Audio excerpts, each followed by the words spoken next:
Hello student. आज की इस वीडियो में हम आपके साथ शेयर करने जा रहे हैं प्रोसेस कॉस्टिंग। और जैसे कि इससे पहले वीडियो में हमने प्रोसेस कॉस्टिंग स्टार्ट कर दिया था, उसके बारे में आपके साथ डिस्कस किया था, उसके कुछ रूल बता दिए गए थे, कुछ क्वेश्चन भी बताए थे। तो आज फिर से एक बार प्रोसेस कॉस्टिंग में इसकी कुछ थ्योरी के बारे में बात करते हैं और उसके साथ साथ यहाँ पर नॉर्मल एबनॉर्मल वेस्टेज के बारे में भी बात करेंगे। और इसके साथ साथ एक बार फिर आप सभी स्टूडेंट से रिक्वेस्ट है कि आप सभी घर पर रहकर अपने सभी पेपरों की तैयारी लगातार करते रहिए और किसी भी पेपर में जो भी प्रॉब्लम आ रही है वो डिस्कस करें और घर पर रहकर ही अपनी तैयारी करते रहें और घर से बाहर कम से कम निकले, जब बहुत ही ज़्यादा कुछ आवश्यकता हो तभी बाहर निकले। और घर पर रहकर कोविड-19 से अपने आप का और अपने घर का, अपने परिवार का, अपने समाज का बचाव कीजिए और सभी को जागरूक कीजिए। तो स्टूडेंट, आज हम स्टार्ट कर रहे हैं प्रोसेस कॉस्टिंग। तो आइए शुरू करते हैं। First is, what is the process? Process costing is a method of costing used to ascertain the cost of production of each process. Operate of stage of manufacturers with the process are carrying to having one of the more feature. तो process जैसे कि costing एक method है जिसमें कि हम एक process को, एक प्रोडक्ट को कई प्रक्रियाओं में जाकर कंप्लीट करते हैं। यहाँ आप देख रहे हैं आपके सामने एक फीचर्स दिखाया हुआ है जिसमें process number first, process second और प्रोसेस थर्ड लिया हुआ है। सबसे पहले प्रोसेस वन में इनपुट किया तो यहाँ का फर्स्ट का आउटपुट सेकंड का इनपुट हो गया, सेकंड में जो इनपुट हो के आउटपुट हुआ वो थर्ड के लिए आउटपुट हुआ और थर्ड में जा करके वो फाइनलाइज हो गया।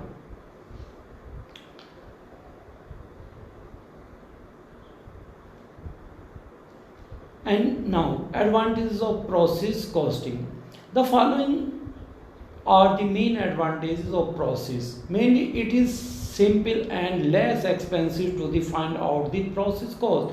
ये एक बहुत महत्वपूर्ण बात है कि प्रोसेस अकाउंट की यह प्रक्रिया प्रत्येक प्रोसेस में आने वाली कॉस्ट को कैलकुलेट करने की बहुत ही साधारण सी क्रिया है और सबसे कम खर्चीली है।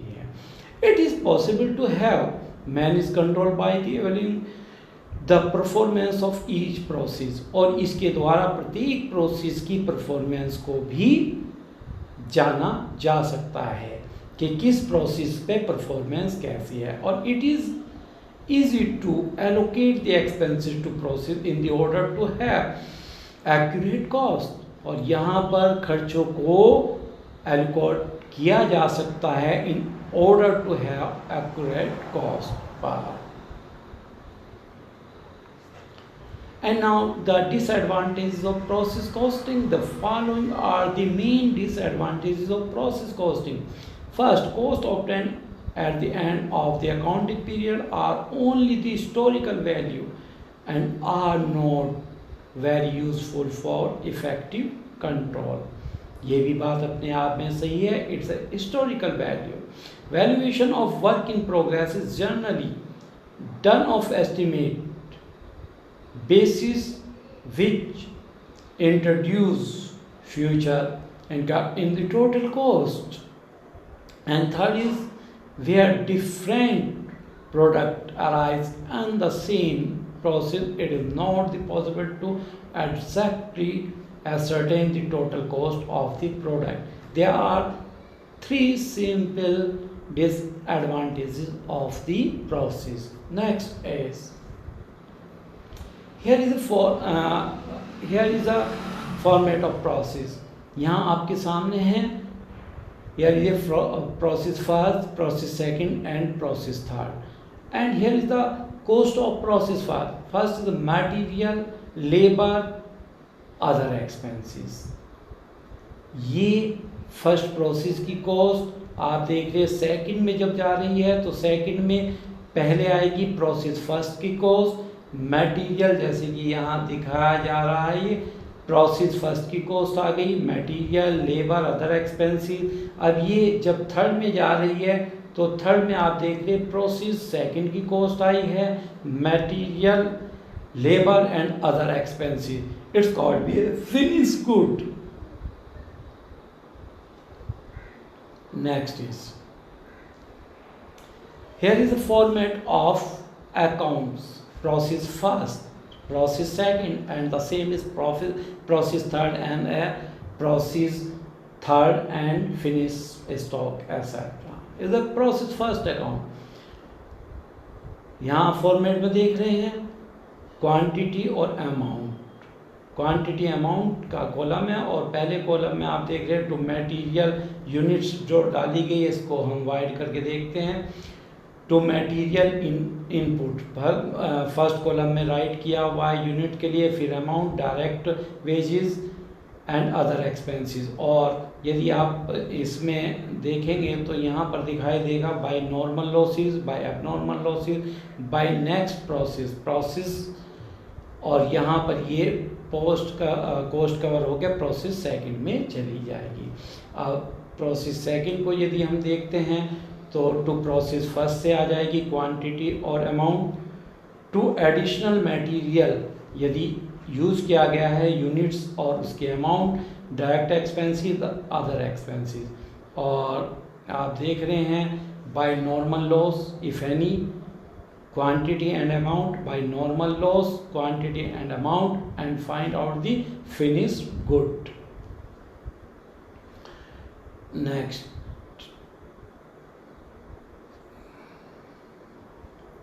normal. What is the normal and abnormal losses? बात करते हैं normal losses. Normal losses is the loss of that occur due to the nature of the goods consigned. यहाँ पर नॉर्मल लॉस वह लॉस है जो कि नेचर के अकॉर्डिंग होता है और उस पर आपके द्वारा रोक नहीं लगाई जाएगी। As loss normal, leakage, spoiled, breakdown, dying etc. form that part of cost of goods sold. And now the abnormal loss is it arises due to the reason like fire, riot, fraud, theft, accident etc. These are the all reason of abnormal loss. In case of abnormal loss, the value of stock is not inflated. It is calculated after taking into consideration of the proportion of the expenses incurred on it. Normal loss जो होगा उसके कारण आपको बता दिए गए हैं, abnormal loss जो होगा उसके भी कारण बता दिए गए हैं। इनकी कैलकुलेशन कैसे होगी वो आप आगे बताएंगे। और जो पहले मैंने क्वेश्चन आपको पहली वीडियो में करा दिया गया था उसमें नॉर्मल एबनॉर्मल लॉस के बारे में नहीं बात की गई थी, आज इसमें नॉर्मल एबनॉर्मल से रिलेटेड क्वेश्चन कराया जाएगा। नेक्स्ट,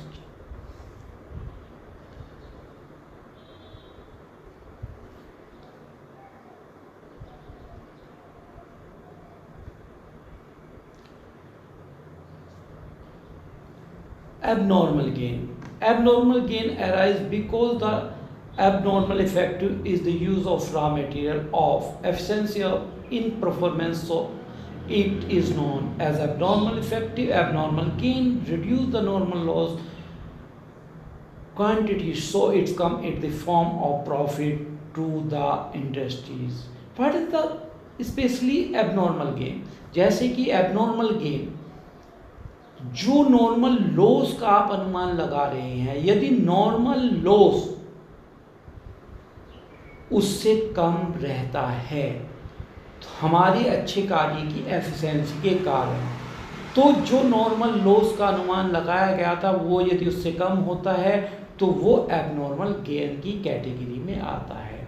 जैसे कि इसमें बताया गया है abnormal effective is abnormal gain reduce the normal loss. Normal loss को कम करता है quantity, so it's come in the form of profit to the industries, यह एक प्रॉफिट के रूप में देखा जाता है। तो आगे करते हैं।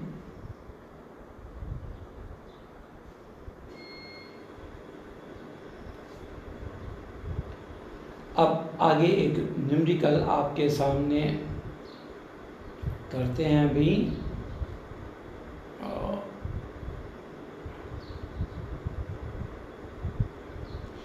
यहाँ पर एक प्रोडक्ट दिया गया है। During a particular month the input a process the raw material was 5000 unit of rupees 2 per unit. Other information for the month was as follows: process first, second and third. Normal loss as percentage of input. Output unit पहले तो दी गई हैं तीनों की, process first की, second की, third की। आप देख रहे हैं प्रोसेस में हमने 5000 यूनिट डाली, तो पहले प्रोसेस में 4700 प्राप्त हुई, सेकंड में 4300, थर्ड में 4050। और जो नॉर्मल लॉस का अनुमान जो लगाता वो फर्स्ट में 5%, सेकंड में 10 और थर्ड में 5। Scrap value per unit, scrap की जो वैल्यू है वो 1 रुपीज़, 5 और 6 रुपीज़ पर यूनिट है। And direct wages is 3000, 5000 and 8000, and direct expenses 9750, 9910 and 15560। Overhead 32,000 total chargeable as percentage of direct wages, और डायरेक्ट वेजेस का परसेंटेज आप देख रहे हैं 358 का रेशो है। There were no opening stock और closing stock, work in progress stock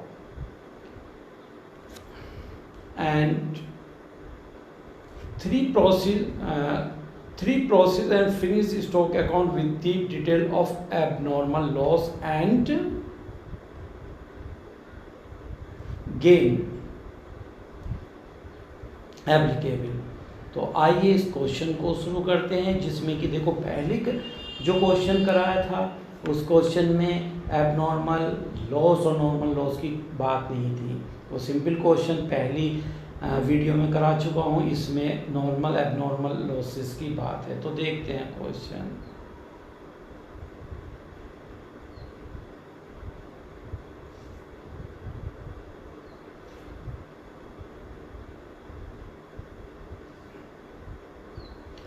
here is a process first.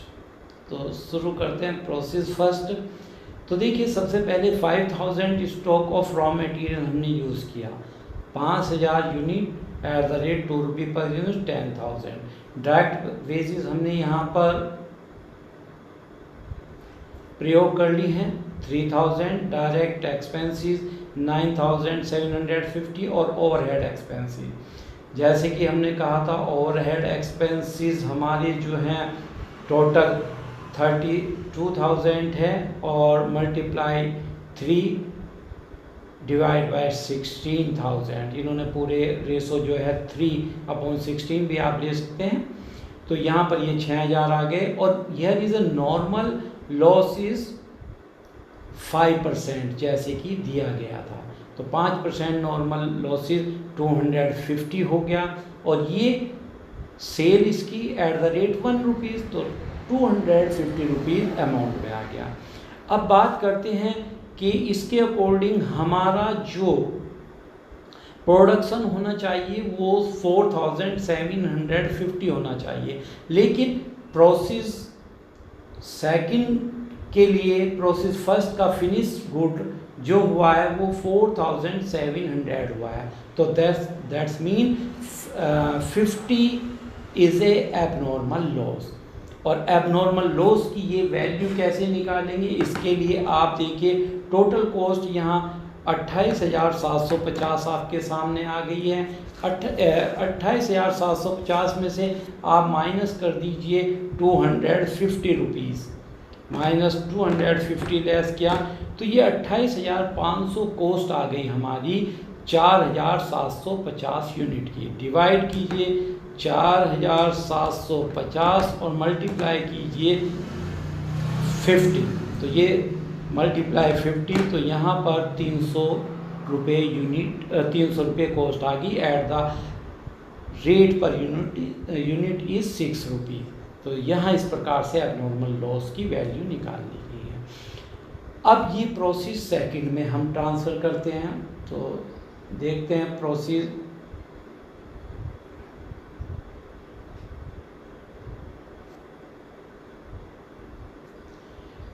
Second. Process first से 4,700 इकाइयाँ आ गई 28,200 पे, फिर prior to wages 5,000, direct expenses 9,910 और हेड 10,000 जो कैलकुलेट करके आए हैं। और here is a normal loss 470, यहाँ पर 10% नॉर्मल लॉस बताया था जो कि 4,700 इकाइयों का 10% 470, जबकि हमें जो फिनिश्ड गुड इस प्रोसेस में प्राप्त हुआ वो हुआ है 4,300 इकाई। तो यदि हम देखें 4,700 में से माइनस करिए 470 तो हमारा प्रोडक्शन होना चाहिए 4,230, लेकिन हुआ 4,300। दैट्स इज ए 70 यूनिट हमारे अनुमान से ज़्यादा हुआ। इट्स ए एबनॉर्मल इफेक्टिव, यानी कि हमने नॉर्मल लॉस को रिड्यूस किया है, जो कि हम पहले बात कर रहे थे नॉर्मल लॉस और एबनॉर्मल गेन की। तो यहाँ पर आपको दिखाई दे रहा है हमारा लॉस जो 470 था वो घटा है 70 से, तो ये 70 हमारे एबनॉर्मल गेन आ गया। अब इसकी अमाउंट कैसे की जाएगी तो देखते हैं इसको भी।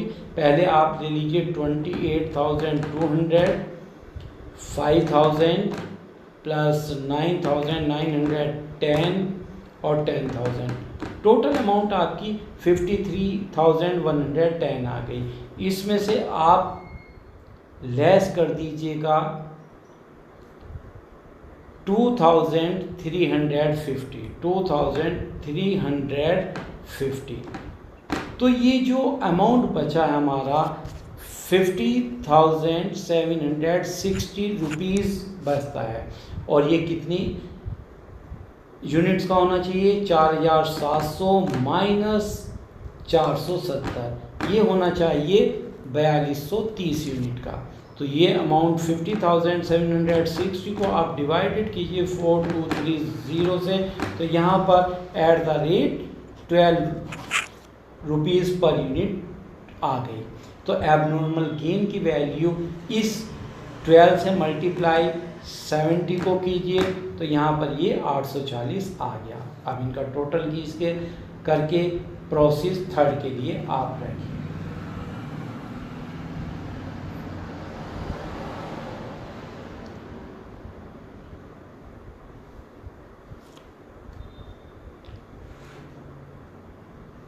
And now is a process third. Process third में आप देखिए प्रोसेस 2 से 4,300 इकाई लेके आए हम, और फिर यहाँ पर आप एक बार फिर देख रहे हैं कि direct wages, direct expenses, overhead सभी लिख दिए गए हैं। एक बार फिर यहाँ नॉर्मल लॉस 5% है, तो 4,300 का 5% 215 आ गया, जबकि उत्पादन हुआ है 4,050 का। 4,300 माइनस 215 माइनस करेंगे तो प्रोडक्शन होना चाहिए था 4,085 का, लेकिन हुआ है 4,050, तो that's mean 35 is a abnormal loss. तो एक बार फिर से आप एबनॉर्मल लॉस की वैल्यू निकालेंगे। किस प्रकार से आप देख रहे 91,160 रुपीज़ कॉस्ट आ रही है, इसमें से माइनस कर दीजिए आप 1,290, तो ये हमारी कॉस्ट आती है 89,870 और कितनी यूनिट की 4,300 माइनस 250, ये आती है 4085 की। तो इसको डिवाइड कीजिए 89870 divide by 4085 equal to @20 rupees 22 rupees. तो 22 रुपीज़ से मल्टीप्लाई 35 को कीजिए तो ये 770 आ गई।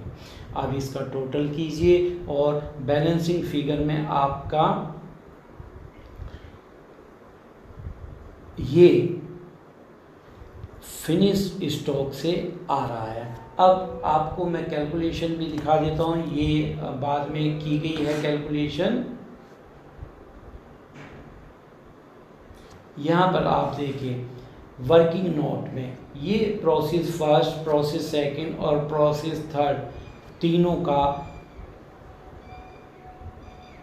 जो वर्किंग नोट है वो दिया गया है। उसमें जो कैलकुलेशन मैंने आपको समझाई है वो दी गई है। तो आपने देखा कि यहाँ process first second third with abnormal loss के साथ किए हैं। इसी के साथ इसमें जो अकाउंट्स एबनॉर्मल गेन अकाउंट और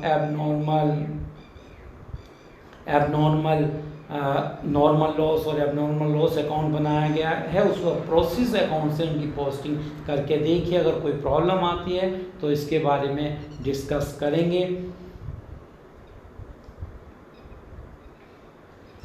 तो स्टूडेंट इन क्वेश्चन की प्रैक्टिस कीजिए, ख़ास तौर से ये जो क्वेश्चन है जिसमें एबनॉर्मल लॉस और एबनॉर्मल गेन आ रहा है ये बहुत महत्वपूर्ण है। ये पूरे आपके 15 मार्क्स का क्वेश्चन पेपर में आता है। और जो भी समस्या आपको हो तो इसमें मेरे से डिस्कस करते रहिए।